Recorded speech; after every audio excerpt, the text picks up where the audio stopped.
Pregnant સ્ત્રી હોય છે એ લોકોને ઝાંઝરનો અવાજ સંભળાય છે રાત્રે, કે એ લોકોને સૌથી વધારે ખતરો હોય છે ભૂત પ્રેતોથી, તો એનું શું કારણ હોય છે?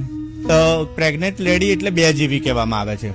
એની અંદર બે જીવોનો વાસ હોય છે, એટલે ત્રીજો જીવ આવતા વાર લાગતો નથી. કુદરતી એની પ્રક્રિયા એવી હોય છે કે કુદરતે એને બીજો જીવ આપી જ દીધો છે, એટલે જીવનો જે દ્વાર છે ને એનો સ્ત્રીનો એ ખુલ્લો થઈ જાય છે. જીવ જવાનો જે દ્વાર છે એ ખુલ્લો થઈ જાય છે, એટલે ત્રીજો જીવ એની અંદર પ્રવેશી જાય છે. તો ત્રીજો જીવ ના પ્રવેશે એટલા માટે પ્રેગ્નન્ટ લેડીઝને એવી સલાહ આપવામાં આવે છે કે રાત્રે બહાર નહીં જવું, ખુલ્લા માથે નહીં રહેવું, આવજો જજો નહીં બોલવું. આ બધા ઘણા બધા એવા કારણો છે જેથી સાવચેતી રાખવી બહુ જરૂરી હોય છે. અચ્છા, અરે ગૌરવ કાકા, બધા નાના બાળકોને જે છે ડોલ, ગુડિયા, ટેડી બિયર એ બધું આપતા ડરે છે.